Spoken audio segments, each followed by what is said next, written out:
Los hechos de ayer para la iglesia de hoy.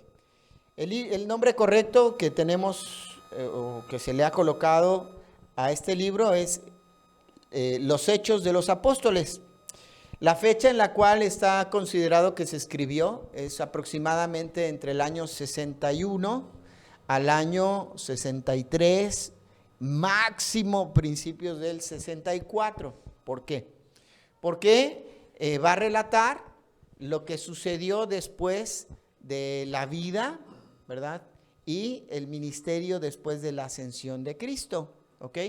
Que ahorita vamos a decir cuánto tiempo más o menos es el periodo en el cual se desarrolla el libro de los Hechos. Pero pues se supone que ya han pasado todos estos hechos cuando el autor lo escribe.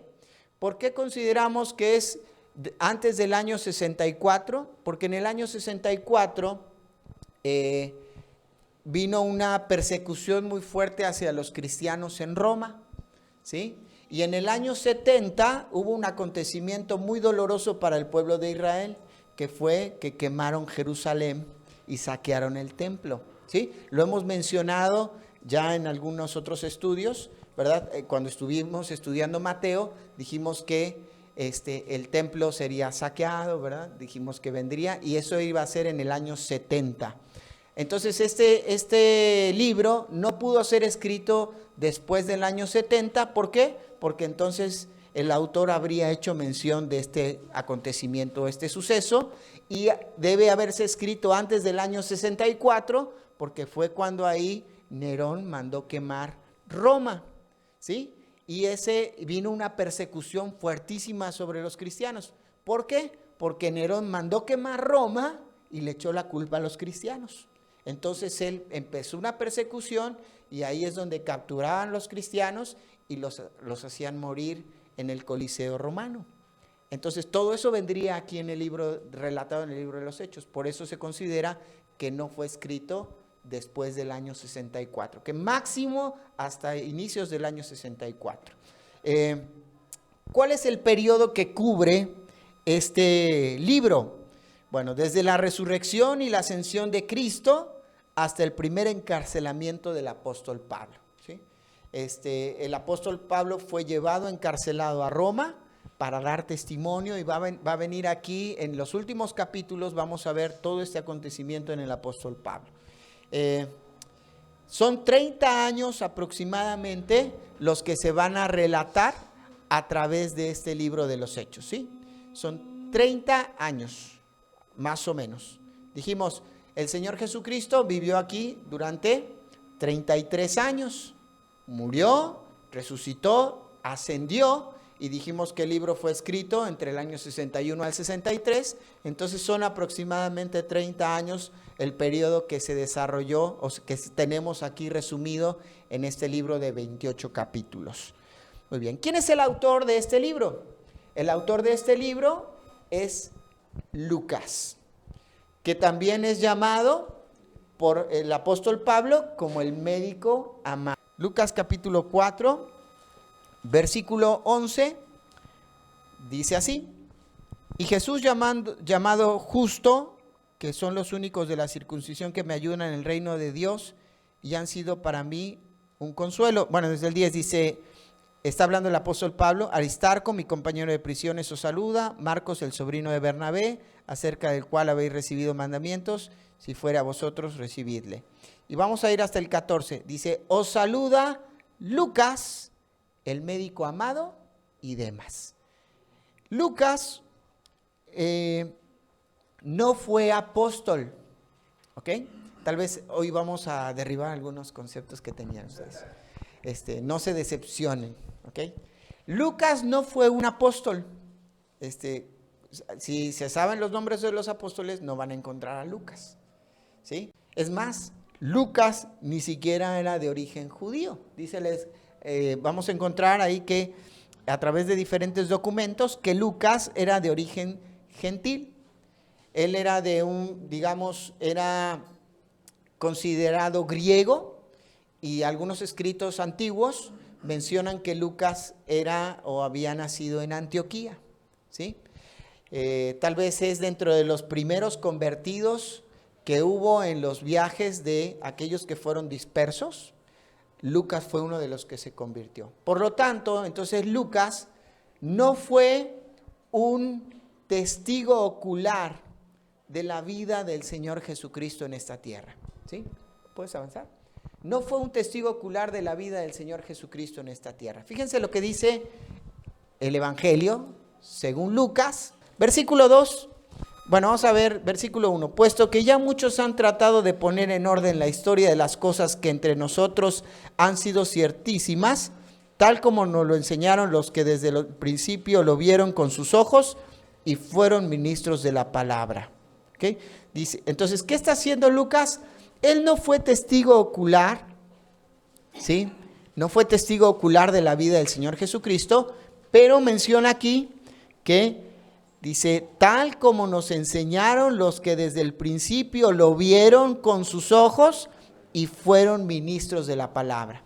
Entonces, ¿qué hizo Lucas para poder escribir el Evangelio de Lucas y para escribir el libro de los Hechos? ¿Qué hizo? ¿Qué piensan? ¿Investigó? Se contactó a través, dice, él fue un discípulo del apóstol Pablo. Sirvió junto con el apóstol Pablo. Ya vimos ahí que andaba con el apóstol Pablo, ¿sí? Ahora vamos a mencionar esa característica. Esa relación con el apóstol Pablo le hizo tener contacto con el apóstol Pedro, le hizo tener contacto también con Jacobo, hermano de Pedro, con Jacobo, hermano del Señor Jesucristo. Y entonces de esa manera, ahí él comienza a tener los testimonios vivos de los que anduvieron y vieron al Señor Jesucristo. Y es como él va relatando. Ahora, para nosotros, de alguna manera, nos muestra que obviamente fue una persona que investigó, platicó, hizo la biografía del Señor Jesucristo, prácticamente podemos decir así. Ahora, él era de profesión, dijimos, médico, pero también él era un escultor. Hay muchas obras que son basadas en Lucas.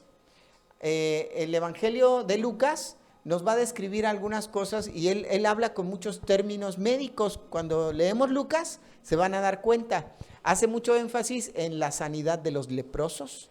Dice que había una mujer con flujo, lo describe con flujo de sangre, lo que otros evangelios no lo dicen. ¿Sí? Menciona de una persona que tenía problemas, ¿verdad?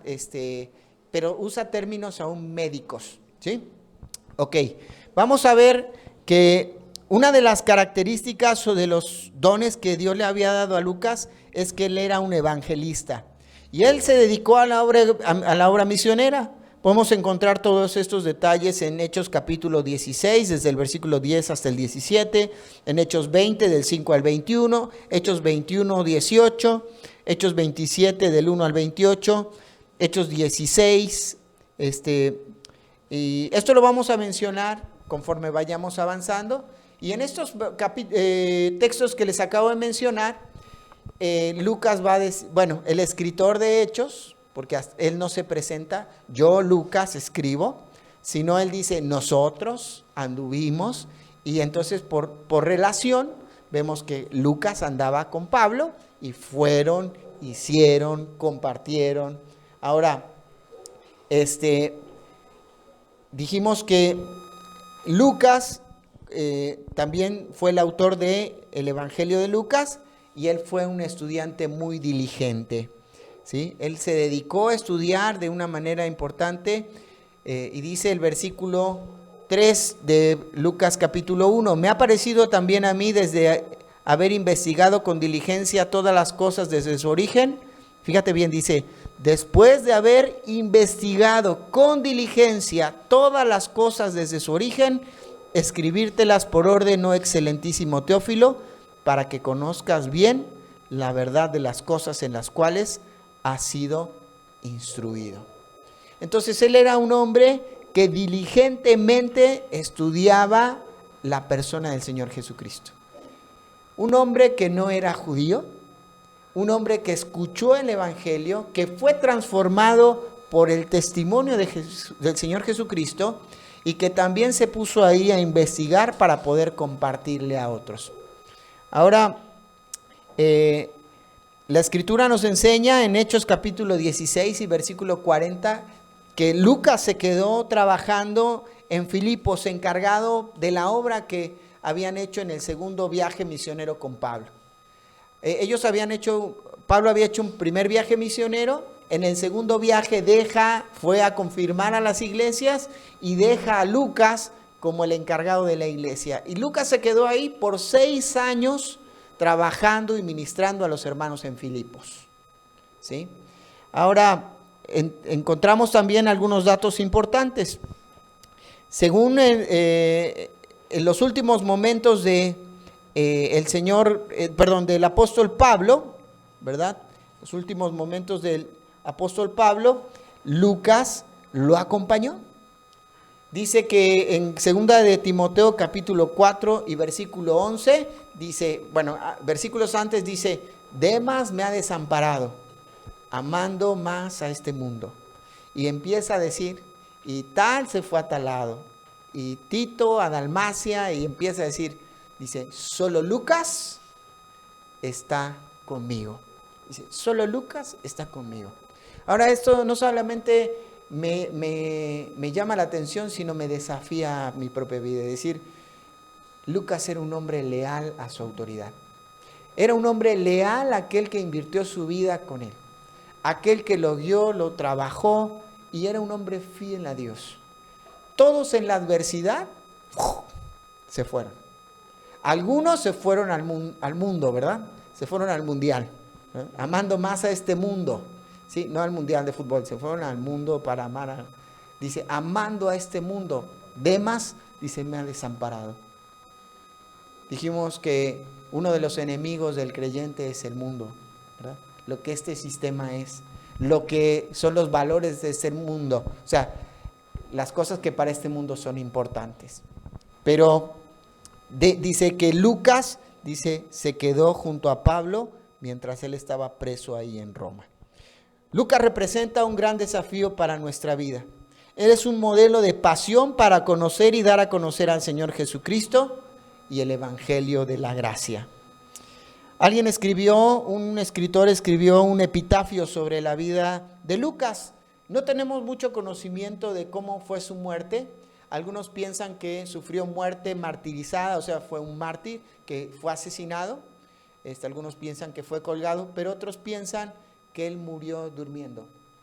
Y este escritor es de aquellos que piensan que él murió durmiendo. Dice así el epitafio, como le recuerda, ¿no? Es, digamos, lo que a veces se coloca ahí en las tumbas, lo recordamos por esto. Y el epitafio en la vida de Lucas es el siguiente: sirvió al Señor sin distracciones, no tenía ni esposa ni hijos, y a la edad de 84 años se quedó dormido en Boecia. Era una ciudad, dice, quedó dormido en Boecia, lleno del Espíritu Santo. Qué importante es para nosotros tomar el desafío, ¿no? ¿Cómo te gustaría que escribieran un epitafio de tu vida? Bueno, murió a los tantos años, lleno de problemas, lleno de conflictos, lleno de deudas, dice, sin esposa, sin hijos porque los perdió. ¿Ah? O te gustaría que te recuerden así, ¿verdad? No, dice, él murió lleno del Espíritu Santo. Si nosotros muriéramos hoy, ¿cómo moriríamos? ¿Llenos de qué? ¿De problemas, de conflictos? ¿O realmente llenos de pecado? ¿O llenos del Espíritu Santo? Qué hermoso desafío tenemos a través de la vida de Lucas, ¿no?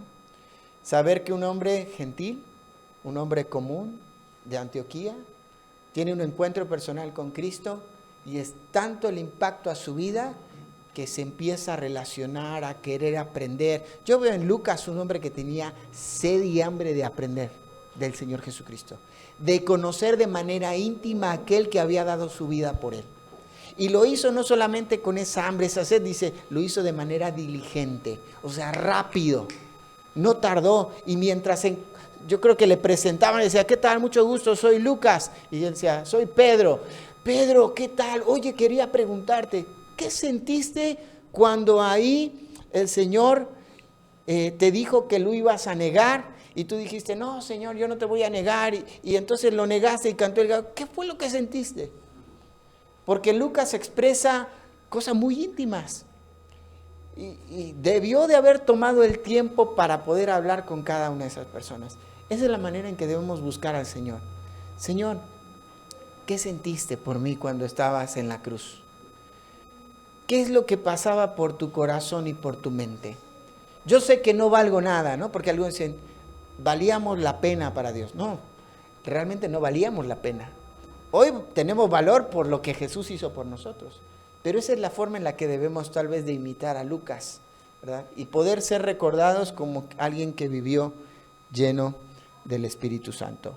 Y a pesar de que Lucas no fue testigo ocular de la vida del Señor Jesucristo, el Señor a través de su Espíritu Santo lo inspiró para escribir el Evangelio de Lucas y entonces también escribir el libro de los Hechos. Muy bien, ¿a quién le dedicó o a quién le escribió este libro Lucas? Al igual que el Evangelio de Lucas, el destinatario fue Teófilo. Vamos a ver, ya dijimos Teófilo, y en Hechos capítulo 1 dice así, versículo 1, en el primer tratado, oh Teófilo, hablé acerca de todas las cosas que Jesús comenzó a hacer y a enseñar. O sea, en lo primero que te escribí, la primer parte, que es el Evangelio de Lucas, ahí le dice excelentísimo Teófilo, y aquí le dice, oh Teófilo. Ahora, ¿quién era Teófilo? Bueno, tenemos que aprender, y hemos dicho que los nombres eran importantes antes en la antigüedad, ¿sí? Y que el nombre de Teófilo significa amante de Dios, o el que ama a Dios. También significa querido de Dios o amigo de Dios. ¿Qué nombre, ¿no? Tremendo. Ojalá y todos nosotros podamos ser unos teófilos. Y está diciendo, la palabra filos es una palabra griega para hablar de amor. Dijimos que encontramos en la Escritura 3 tipos de amor característico. El ágape, que es el amor de Dios hacia nosotros. El amor filos, que es el cariño, el sentimiento que tenemos uno por los otros, por nuestra familia, por nuestra madre, nuestro padre, nuestro esposo. Pero también dice ahí que está el amor, ¿verdad? Eros. Ese ya es un amor más pasional que solamente podemos tener hacia nuestra esposa y hacia nuestro esposo, ¿sí? Con otra persona no podemos tener ese tipo de amor. Solamente es hacia nuestro esposo o hacia nuestra esposa. Pero aquí por eso el nombre es Teófilos. La palabra teo significa o está relacionada a Dios, y filos es amor. Aquel que ama a Dios. Qué tremendo nombre, ¿no? Ahora, posiblemente Teófilo era un funcionario romano. ¿Por qué? Porque le da un título como excelentísimo. En Lucas dice, oh excelentísimo Teófilo. En el libro de Hechos más adelante, en una defensa del apóstol Pablo, va a decir también y va a mencionar, oh excelentísimo, ¿verdad? Defendiéndose frente a una autoridad romana. Entonces esto nos muestra que posiblemente Teófilo era una persona muy importante económicamente o con mucho poder político, o era un funcionario romano en ese tiempo. El Evangelio, dijimos que de Lucas también fue dirigido a Teófilo, pero a través del Evangelio de Lucas dijimos que Lucas lo presenta a los griegos, porque seguramente también Teófilo era griego. Por eso hemos mencionado que los evangelios nos presentan 4 facetas de Cristo, 4 perspectivas. ¿Lo vamos a recordar? Mateo nos presenta a Jesús como ¿cómo quién? Rey de los judíos, ¿sí? Marcos nos presenta a Jesús como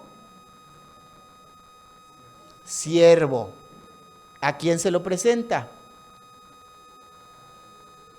¿Por quién estaban dominados? Por los romanos, muy bien. Juan lo presenta ¿a quién? A todo el mundo, y lo presenta como ¿qué?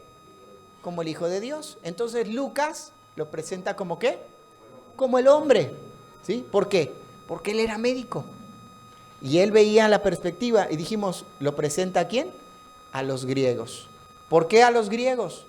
¿Por qué? Porque exalta las características como hombre. ¿Cuál era la filosofía de los griegos? Cuerpo sano, mente sana. Mente sana, cuerpo sano. ¿Sí? Entonces le daban mucha importancia a lo físico, a lo humano, y de esa manera Lucas entonces presenta a Jesús a través de su evangelio. Muy bien, vamos a avanzar. Hay algunos personajes que consideramos como personajes principales dentro del libro de los Hechos que vamos a estar estudiando. En primer lugar, pues encontramos el relato acerca de la persona del Señor Jesucristo. Es el primer personaje principal que encontramos ahí. Aunque obviamente Dios es el exaltado ahí, ¿verdad? Dios, su obra, pero los personajes que va a mencionar específicamente son el Señor Jesucristo.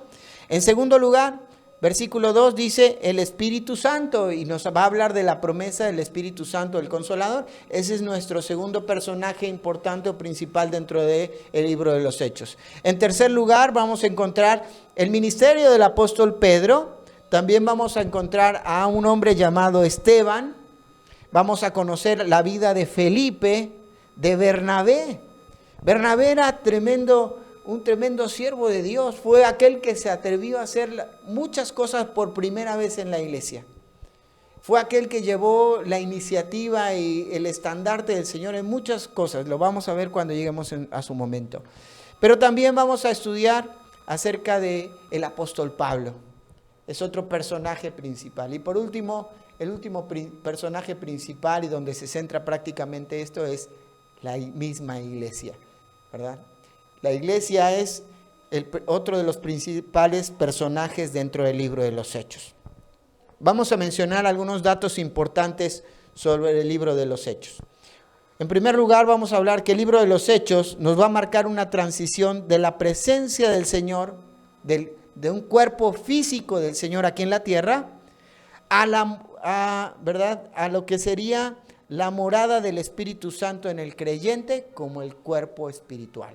O sea, va a pasar, es una transición de Jesús con su cuerpo físico andando y haciendo sus hechos en la tierra, va a pasar una transición al Señor Jesucristo obrando y actuando en la tierra, pero ya con un cuerpo espiritual, que es la iglesia.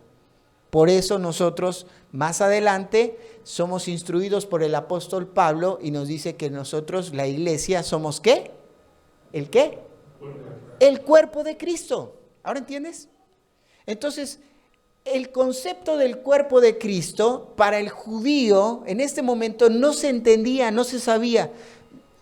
¿Qué es el cuerpo de Cristo? El cuerpo de Cristo es el que crucificaron.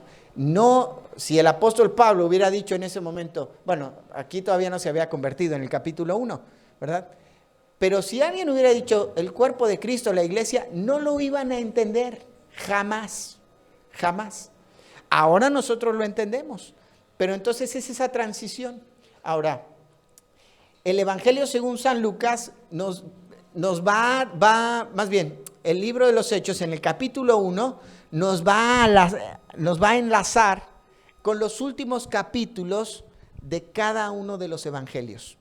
Los temas que tocan los últimos capítulos de todos los evangelios son tocados en el capítulo 1 de Hechos. Y eso va a hacer que se enlace y se le dé una continuidad, ¿sí?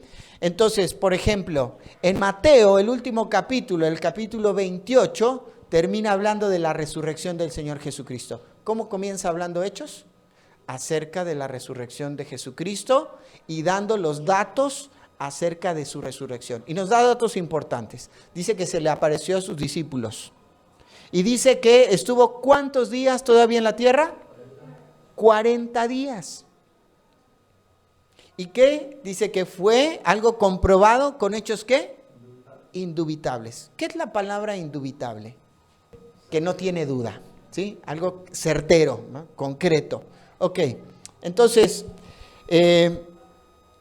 también el libro, un dato importante es que el libro de los Hechos es una transición del evangelio del reino de Dios para los judíos al evangelio de la gracia para los judíos. Aquí el Señor Jesucristo todavía venía predicando el reino de Dios. ¿Se acuerdan? Dice, arrepiéntanse y conviértanse al reino de los cielos, al reino de Dios. Esa era. Pero ahora va a pasar y va a haber una transición para lo que es la predicación del evangelio, de la gracia. ¿Qué es la palabra evangelio? La palabra evangelio significa buenas noticias o buenas nuevas. Ahora, encontramos en algunos textos que el nacimiento de Cristo se utiliza la palabra evangelio. La palabra evangelio es una transliteración de la palabra griega. O sea, como suena en el griego, se menciona en el español. Es lo mismo. Por eso es evangelio, ¿verdad? Es una transliteración. Si no tendríamos acá las buenas nuevas. Pero es lo que significa. Evangelio en griego significa buenas nuevas. El reino de los cielos era una buena nueva, porque anunciaba a Jesús que el reino que había sido prometido a David se cumpliría. ¿Ok? Lo cumpliría Jesús a través de él como rey de los judíos. Por eso empezamos estudiando Mateo. Pero ahora vamos a pasar hacia los gentiles, porque el reino es únicamente ¿para quién? Para el pueblo judío. Pero ahora se abre la puerta para los gentiles. ¿Por qué? Porque el judío rechaza el evangelio del reino, pero ahora la puerta se abre para el gentil. Y solamente el gentil podía ser salvo, como todos los demás, por medio de la gracia de Dios. Es algo que no se merece, ¿sí? Entonces aquí vamos a ver cómo se venía predicando el evangelio del reino, incluso en el versículo, fíjense bien, en el versículo 6, los discípulos le dicen: Señor, ¿restaurarás el reino a Israel en este tiempo? Y él les menciona, no les toca a ustedes saber los tiempos y las sazones, porque prácticamente les está diciendo, habrá un paréntesis, donde ahora será predicado el reino de la gracia, el evangelio de la gracia, no el reino de la gracia, el evangelio de la gracia. Y después se cumplirán los tiempos. Hoy no es, ¿verdad? Eso lo vamos a estudiar igual más a profundidad la semana que viene. Pero encontramos entonces ahí esa transición. ¿Cuál es el propósito que tenemos nosotros al estudiar este libro? En primer lugar es que nosotros podamos conocer que Dios usa personas comunes por medio del Espíritu Santo para llevar con poder el evangelio hasta lo último de la tierra. Ese es el primer propósito que vamos a tener nosotros a través de este estudio. Que Dios usa personas comunes como tú y como yo, como Lucas, como Teófilo, para poder llevar el evangelio hasta lo último de la tierra, a través del Espíritu Santo. En segundo lugar, vamos a conocer que el Espíritu Santo nos capacita para cumplir con el llamado de Dios de la Gran Comisión. En tercer lugar, vamos a conocer cómo es el obrar y la guía del Espíritu Santo cómo es el obrar y la guía del Señor por medio del Espíritu Santo en nuestras vidas. Y vamos a ver cuál es el versículo clave de todo el libro de los Hechos.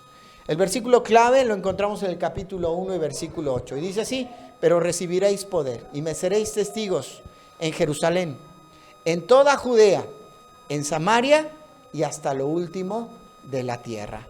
¿Por qué es el versículo clave? Porque está, vuelvo a repetir, uniendo la gran comisión con la acción, la teoría con la práctica, ¿sí? Y entonces está diciendo, ¿cómo va a ser? Imagínate que viene el Señor y le dice, id por todo el mundo y predicad el evangelio. Y entonces ellos dijeron, bueno, ¿y cuál es la estrategia, Señor? O sea, ya nos dijiste, ya nos mandaste, ¿cómo le vamos a hacer? Bueno, ahora dice, el Espíritu Santo se los va a indicar. ¿Cómo? Van a ser testigos. ¿Qué es un testigo? Es alguien que presenció algo, lo vio, ¿sí? Me van a ser testigos, ¿en qué? En Jerusalén, en toda Judea, en Samaria y hasta lo último de la tierra. Este versículo tenemos que aprenderlo de memoria, ¿ok? Les encargo que se lo memoricen. Este es el versículo clave de todo el libro de Hechos. Porque a través de este, más adelante vamos a ver que nos va a ayudar a armar el bosquejo para poderlo estudiar mejor. Entonces vamos a ver de manera práctica lo que está diciendo el versículo. Dice, ustedes van a dar testimonio de mí. Ustedes van a decir lo que ustedes vivieron y vieron de mí. ¿En dónde? En la ciudad de Jerusalén, ¿sí? Aquí. En esta zona ustedes me van a ser testigos, van a contar. Jerusalén implica o tiene que ver con aquellas personas que están alrededor mío. Dice, me serán testigos en Jerusalén, mi familia, aquellas personas íntimas, ¿verdad? Mis amigos íntimos, ¿sí? En segundo lugar, dice, me seréis testigos en toda Judea. Y ya se extiende un poquito más el territorio. Esta era la región de Judea. Ellos estaban divididos en diferentes ciudades o regiones, digamos así. Nosotros, por ejemplo, estamos en la región norte del país, en la región lagunera. Comprende como 5 ciudades, ¿no? Matamoros, San Pedro, 6, Chávez, Lerdo, Gómez y Torreón, ¿verdad? Y podemos ir añadiendo algunos otros municipios, ejidos. Es una región. Así también se dividía políticamente ese tiempo este territorio. Entonces dice, me seréis testigos en Jerusalén, mi ciudad, aquellos que están cerca de mí, en Judea, aquellos que, ¿verdad? En toda Judea, y dice, en Samaria, ¿verdad? Ahora, ¿se acuerdan qué pasaba entre los judíos y los samaritanos? No se querían. ¿Se acuerdan cuando el Señor Jesús anda caminando en Samaria y se para en la puerta de la ciudad y viene una mujer y le dice, dame agua? Y dice, ¿cómo un judío puede hablar con una samaritana? Porque no tenían relación. Fíjate cómo nosotros debemos ser testigos también frente a aquellos que nos cuesta tener una relación con ellos. Ellos habían sido mandados a evangelizar y a dar testimonio a quienes no les caían bien. Tan. Ya empezaste a pensar a quién le vas a tener que compartir, ¿no? Es fácil compartirle a los que está todo bien, bonito y todo, pero los que tal vez te cuesta, hay que compartir, hay que ser testigos de Cristo. Va a ser un testimonio aún más impactante, ¿no? Y por último dice, en Jerusalén, en Judea, en Samaria, y después dice, y hasta lo último de la tierra. Y entonces esto nos va a ayudar a entender una verdad importante. Y esa es la proposición que el Señor nos hace a través del libro de los Hechos. Fíjense bien, dice así, Dios desea que a través de los hechos de ayer, la iglesia de hoy aprenda a ser testigo de Cristo. ¿Sí? Dios desea que a través de los hechos de ayer, la iglesia de hoy aprenda a ser un testigo de Cristo. Vamos a tener lecciones súper importantes de cómo debe de ser nuestra vida hoy. Si bien no podemos sacar doctrina, principios doctrinales del libro de los Hechos, pero sí podemos sacar prácticas doctrinales del libro de los Hechos. ¿Okay? Los principios doctrinales o los fundamentos de la doctrina van a estar más claros y mejor establecidos a partir de las cartas del apóstol Pablo, que son Gálatas, Efesios, Filipenses, Colosenses, Primera, Segunda de Corintios, ¿sí? Después del libro de los Hechos, viene ahí todas las bases de la doctrina de la fe cristiana y de la iglesia. En el libro de los Hechos no, ¿por qué? Porque hay transición, aunque ya hay práctica de ciertos principios doctrinales, ¿ok? Ahora, alguien dijo una vez que primero es el evangelio y después son los hechos. Y ese era un misionero. Y dice que su hija un día le trajo a un muchacho y le dijo, mira papá, pues él es fulanito de tal. Y él le dijo, no, mire señor, es que yo estoy interesado en su hija y esto y lo otro. Y él empezó a indagar en la salvación del joven. Y se dio cuenta que él no tenía a Jesucristo como su salvador personal. Y le dijo, ¿sabes qué? Primero son los evangelios y después son los hechos. Así que primero me vas a leer todos los evangelios y vas a pasar por el evangelio. Y si no pasas por el evangelio, no hay hechos. ¿Ok?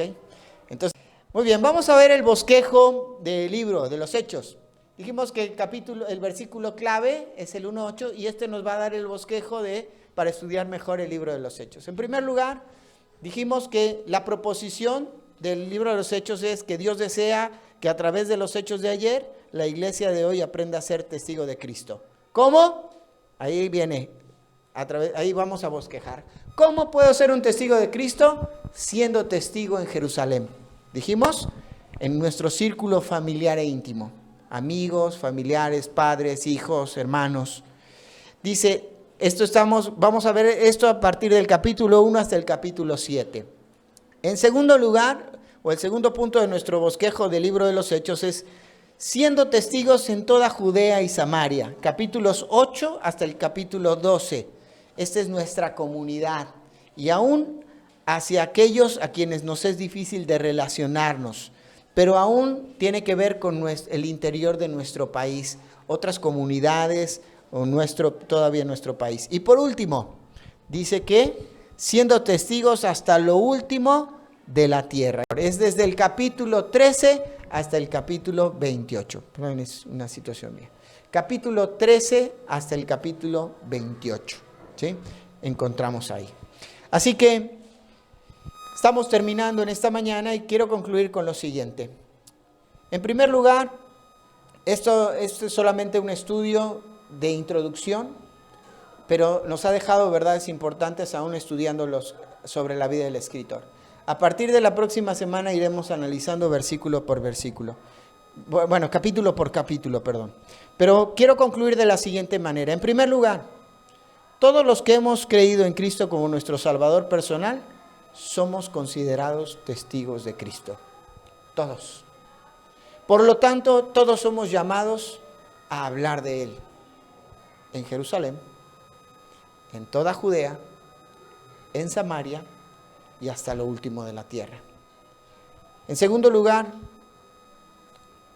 llegamos a la conclusión a través del estudio de este libro, es que Dios usa personas comunes, como Lucas, para cumplir su propósito y debemos de ser diligentes en el estudio de su palabra. También debemos ser como Teófilo, amantes de Dios. Y por último, en tercer lugar, tenemos que disponer nuestro corazón a aprender a través del estudio de este libro. ¿Sí? Tenemos que disponer nuestro corazón a través del estudio de este libro. Quiero concluir con un texto, antes de leer nuevamente Hechos 1:8, el texto que leímos hoy en la mañana en el Salmo 119, y dice el versículo, Salmo 119, versículo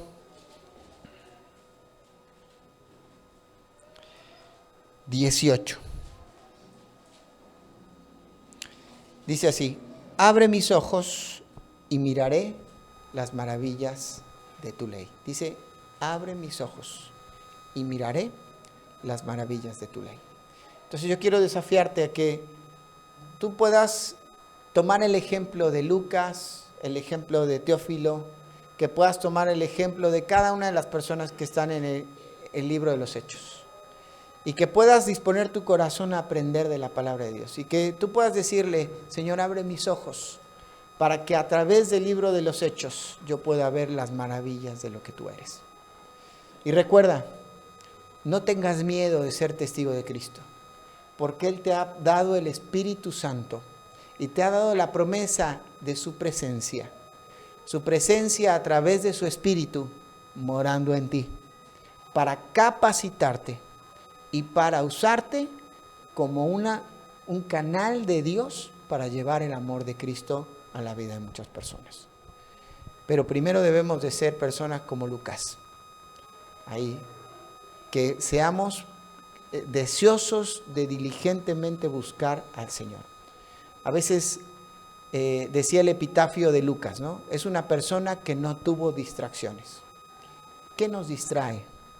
Tal vez hay situaciones, dificultades que te están distrayendo de lo que realmente Dios quiere hacer en tu vida, a través de tu vida. Bueno, ya quita esa distracción de tu vida. Tal vez hay algún pecado que te está atando, ¿verdad? Como estamos estudiando con los hombres y con las mujeres, que te está encadenando. Tienes que aprender a ser libre. Tienes que dejar ese pecado para que entonces puedas cumplir con el propósito y el plan de Dios. ¿Se acuerdan cuál es el plan de Dios general? ¿Cuál es el propósito de Dios de manera general? Es que su gloria sea conocida por toda la tierra. ¿Y cuál es el otro propósito del Señor? Que seamos parte de su propósito. Tú y yo.